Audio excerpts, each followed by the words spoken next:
ഞാൻ ഒരുപാട് ലോകം കണ്ടിട്ടുള്ള ആളാണല്ലോ.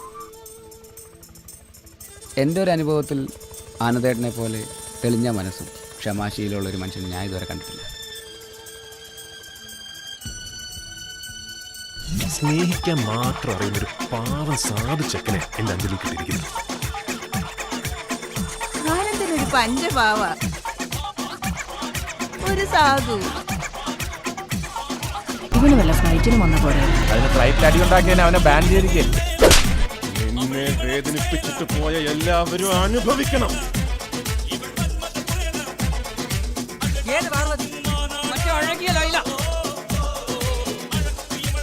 ഇതൊരു സൈക്കാട്രിക് പ്രശ്നം എന്നാ ആനന്ദം പറഞ്ഞത്. ഇവന് തലയ്ക്ക് വല്ലതും പറ്റിയോ?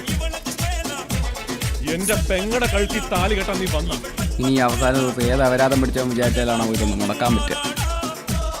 പണ്ടൊരു പ്രേമുണ്ടായിരുന്നല്ലേ? ഞാൻ ജീവനോട് ഉള്ളിടത്തോളം കാലം ഈ കല്യാണം ഞാൻ സമ്മതിക്കില്ല.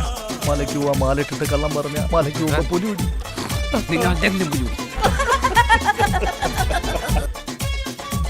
എന്നാ ഞങ്ങൾ ഒളിച്ചോടും. എന്നാലും ശരവണ്ണ എന്ത് ചെയ്യുന്നുണ്ടാവുക ആലോചിച്ചിട്ട്? നമ്മൾ മാത്രമല്ല കല്യാണം മുടക്കാവുള്ളൂ. തമിഴരും തെലുങ്കനും എല്ലാവരും ഉണ്ട്. ആ തോളലിന് താഴെ നിന്റെ കൈ ഉണ്ടാവില്ല. അഞ്ജലിക്ക് എന്നെ ഇഷ്ടം ഉണ്ടെങ്കിൽ ഗുരുവായൂർ അമ്പലത്തിൽ വെച്ച് പറഞ്ഞ ദിവസം നിശ്ചയിച്ച സമയത്ത് ഞാൻ അവിടെ കെട്ടി താലി കെട്ടും. എന്നാ കാണാം, ഗുരുവായൂർ അമ്പല നടയിൽ വെച്ച് തന്നെ കാണാം. ഞാനല്ല, നിങ്ങളാണ് ആനന്ദേട്ട ഹീറോ.